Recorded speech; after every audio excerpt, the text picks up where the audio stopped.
Hi everyone, I hope you're doing well. I'm here today to do the mid-year adult coloring Freakout tag by Sassy Coloring, so that should be a lot of fun. And in the meantime, in between the things I'm going to show you in answer to the questions, excuse me, I'm going to color this adorable page from this new book I just got a couple of days ago. It's so cute, and for this page, and maybe all of them, I'm not sure yet, but there's 8 segments, and I have 8 different brands of pencils, so I decided I'm going to do each segment in a different brand of pencils just to see how each one works. So I'm not going to worry too much about getting them exactly the same, although they're fairly close so far.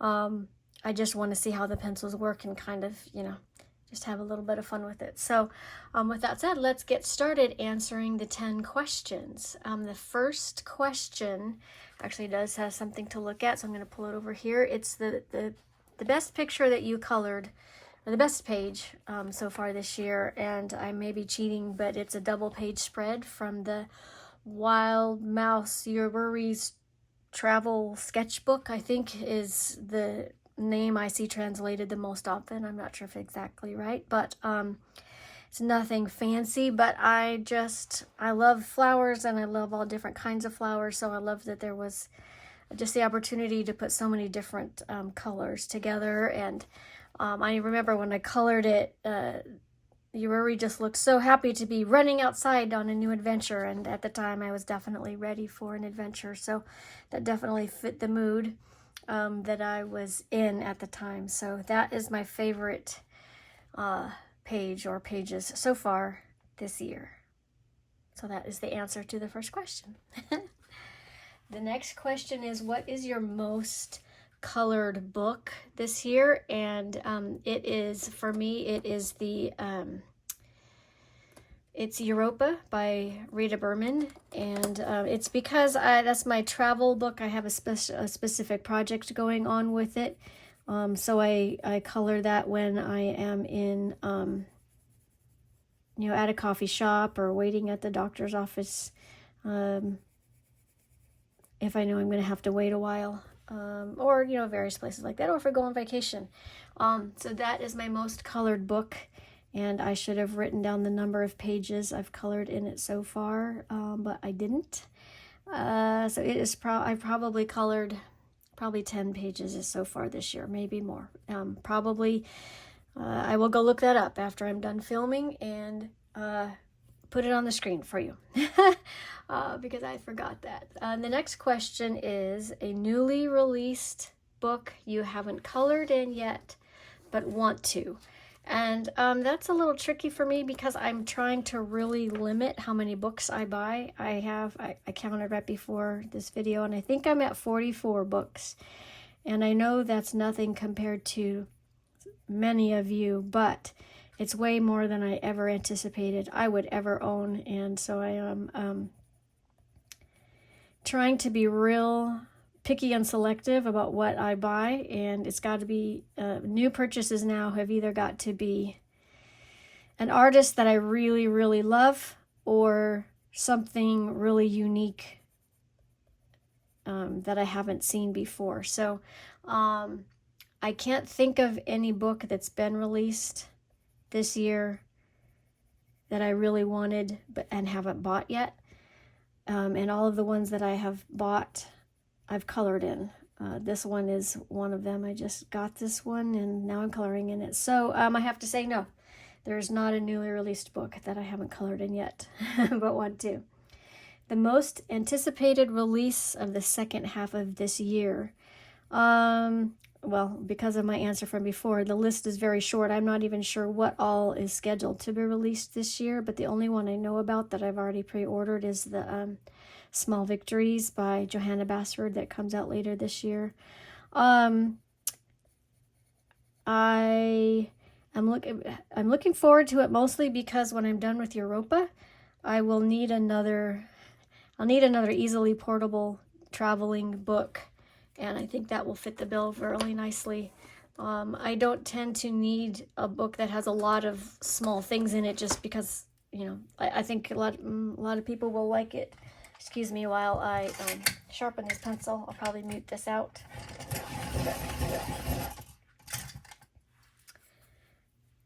I usually don't need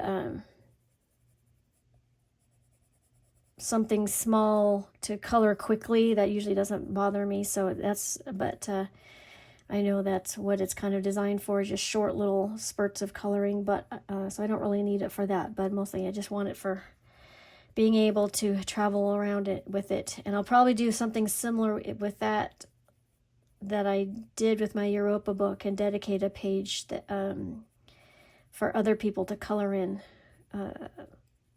that I meet when I'm traveling, because that's been a really rewarding experience, getting to having strangers collaborate on my book with me and just chatting with them and getting to know them a little better. It is very helpful for an introvert like me to have a reason to chat with people. So I will probably definitely do that. The other anticipated release that, well, I'm anticipating it, but I don't know when it's going to be released. I found out about it, and I think I found out about it first through Sarah Renee Clark's video about her giant poster that she colored, but that's where I first saw it, but I didn't realize that was it until I saw somebody else coloring or posting a picture from it. Sarah Renee Clark's video was about her giant poster, so I didn't really register it because I knew I was never going to need or want something like that, but I saw somebody coloring on Instagram, and then I found out that picture that I loved on Instagram was the same artist who did the giant poster. So, but what happened is, by the time I went to buy the book, from seeing the smaller post on Instagram, he had all sold out of them because he got so popular from Sarah Renee Clark's video about the big poster. So, he has said he's going to release something, re-release his book. He just doesn't know when, and I'm really excited. And that's called, tell you what it's called, Wildergorn. And shoot, I didn't write down his name, but I'll put that on the screen too when we're done. But so he's got like a mailing list that if you want to be told when his book is available, you can give him your email address. So he's very nice. He responded and said, thank you, and I'll let you know. So that is an anticipated release. I just don't know that it's going to be in this year. So it's kind of a cheating way to answer that question, but I have to say that's probably the book I am anticipating the most. Favorite new artist or publishing company? And I wrote down the short version of the question, and I think that just means favorite new one to me, not that they've just now come on the screen. So this artist, is it one artist? Is it a group of artists?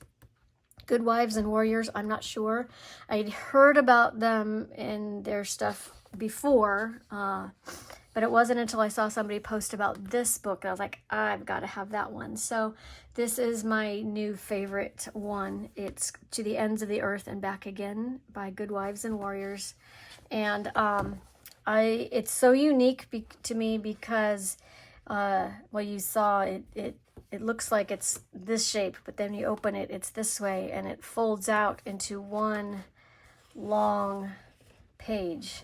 And it's based in regions of Earth, different, and you can go through like Mexico and, all those, but it starts in a normal place, goes on this journey, and by the end this house appears again and it's all different. You can tell it's the same house, but it's different. So this is my favorite new artist or publishing company, just because I love all the little details. I love the unique nature of the fold out book. I love the mixture of regular real life things and fantasy things. So that's been a lot of fun so far. I've only finished the two panels, and the sky is printed already for us, and it has a gradient from white on this end to dark blue on the back end, and I just think it's very fascinating. So that is my favorite new thing that I discovered this year. Any new techniques this year? I've been experimenting a little bit with watercolor, just a little bit. I really, really want to use it more. I'm just not very good at it yet. So watercolors and ink tints both, and all of the water-based things I'm experimenting with, just to have a few different things to use on my pages. I've been sticking with mostly pencils, which I love. I want some options for backgrounds maybe, and just I just love the watercolor look. So that is the new technique I'm trying to do more of this year. I need to do even more, but I bought some Derwent's, some ink tints on Prime Day. I haven't used them yet. I had some open stock before, enough to know that I wanted to get some more, and now I have them. I just hopefully can well, I was going to say master them, but at least get decent. We'll save mastering maybe for a little later. What book do I want to finish the most? Probably at this point it's Europa, the Mein Reise durch Europa that I use for my traveling book. Mostly because it's just such an interesting project, and I color in it every week because I can work partly remotely. So when I do that, I work usually at Starbucks, and then on my breaks and lunch breaks, I pull out my coloring book, and so I do that at least once a week, if not two, and I seem to make a lot of progress in it that way. So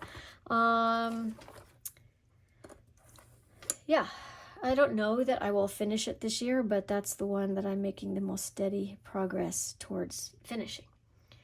And just FYI, I don't know what I'm doing here. I'm just trying to pick colors that I think I can approximate hot dog colors and mustard colors and things. But I seem to be, I'm trying to do it without necessarily trying to find a perfect match before I color. I just try to decide in this pencil that I'm using which color I think will look like mustard the most. And so far I seem to be pretty consistent in picking colors, even, without super trying. Without super trying, that is not grammatically correct, but you know what I mean. The next question has got a short answer. Have I finished any books? Hold on. I need to sharpen. This is a small size. One thing about this book is it is got a lot of small spaces, and this segment that I did right here is Caran d'Ache Luminance pencils, and so that was a challenge to get those pencils in those teeny tiny little spaces. So I think I did all right. But so have I finished any books this year? And the answer is no. Short answer. Any book that you've bought that you regret the most? And this year, I can say no, because like I said earlier, I'm trying to really limit the books I'm buying. So I'm not doing a lot of, let's just see if I like this one. I stick to buying things either, like I said, from authors I already know, or just look unique enough. And so no, I have not been disappointed in any book I bought this year. I did, since I've never done this tag before, I'm going to cheat a little bit on this answer too, and say the only book I think at all that I bought that I regret is this one that I bought last year on my trip through France. And I think it mostly happened because it was I'd never seen it before. I'd never bought a color by number, like a mystery book before. I'd seen people do it, and I thought it was intriguing, but I found this on my trip in France, and I thought, that'll be fun. I will have a book, like souvenir from my travels. So that was kind of the novelty, but it was shrink wrapped, so I couldn't open it up and look at the pages. And if I would have been able to do that, I would not have bought it, because what I found is what I expected was the pages to be like the little shapes in there that you color by number. I thought that you wouldn't be able to tell what the thing was until you colored it, but that's really not the case. It's because of the way the things are drawn. You can totally tell what almost all of them are. It's a Leaning Tower of Pisa, the Eiffel Tower. So I was a little disappointed in that. And so then the one thing that I tried an experiment in only you know, covering the uncolored page with a piece of paper and only coloring a little bit at a time at the bottom. So I could only see this, but because of the way I had to color things in, I couldn't get rid of the directionality of the pencil strokes, and yeah, so it just was not. So by the time I got to here and I realized this is a peacock, I was like, well, the mystery's gone. So I just took the paper out and tried to get, well, I mean, I think I tried to continue doing it a little bit at a time, but I think by the time I got up here, I just took it off. I was like, I didn't care. By then I was done, I was bored, and I thought theoretically I could go back and fix it once I was finished, you know, get rid of the directionality of the lines. But by the time I got to the end, I just didn't care about it anymore, and didn't, and will never. I have too many other things to color. So we'll see if I color in it again. Probably will only color in it if, like, I want to complete a color along, and there's an item in this book that will help me complete like a hashtag, like a monthly hashtag, not a color along. But I would say I don't know what this, oh, this is a gargoyle, so this is the top of Notre Dame. You know, I doubt I will color in this too much, so this will probably, space shuttle, see, I don't know, I think that's an alien, UFO, and sky probably. And see, like, all the colors are brown and beige, gray, and that doesn't sound exciting to me. So yeah, I would say this is probably the one that I most regret. And I carried that all over in my luggage, and yeah, so okay, let's see, what is the next question? Do I need this red anymore? Oh, for the ketchup. This book is also helping me complete a, well, not a complete, but get closer to completing a a hashtag on Instagram for, it's like a scavenger hunt, and there's 45 things that you have to color. No, there's a list of 45 things, and you have to color 30 of them in order to complete this hashtag, and you can spread it across as many pages as possible, but I think the last page I colored got like 13 of the items, so I'm halfway there now. And 2 of the items were hamburgers and hot dogs, because it's like a summer themed one, and like, I have nothing. I'm not going to be able to use those to complete the scavenger hunt. But then when I opened up this book and I saw these, like, well, I guess I know what I'm coloring next to get me closer to the hashtag. So that's why I'm doing this particular page, and I think I put something in the wrong spot. No, this goes maybe over here. Yeah. So the last question then is, which book released this year would I recommend? And I did buy one book that was released this year from a new artist that I hadn't bought before, and I love his work too. So he was a contender for the favorite new artist or publishing company, but the other one won out just by the hair of being a little more unique. But this one is definitely adorable, got lots of fun things in it. The Moonlight Mischief by R.J. Hampson, or he is Russell James Art on Instagram, but it's just adorable. All kinds of really interesting pictures, and so I just love them. And I did this picture, it was my first one, and this got me the first item in my summer scavenger hunt, which was a turtle. So that was fun. And the other interesting thing that I thought was oh, you know what? I'm going to tell you something interesting about this cello, but I'm going to save that for the July coloring finished pages. So there you go. Just a little teaser. Was not intentional, but we'll save that. But yeah, I highly recommend this book. It's basic paper, and he does each image twice, but there's something a little different usually, like there's a black element in the background, so that changes it. And I think I heard somebody say there may be some slight differences other than this, I don't know. I haven't searched, but I don't know if that's accurate or why I think that, but this one looks pretty much the same, but there might be a detail that's different. I'm not sure. But at least this black portion of the background is different for sure. So yeah, that is definitely one that I would recommend. And that brings me to the end of this video. So thanks for listening along. Hope you're doing well and you're enjoying your coloring, and I will see you soon. Thanks everyone.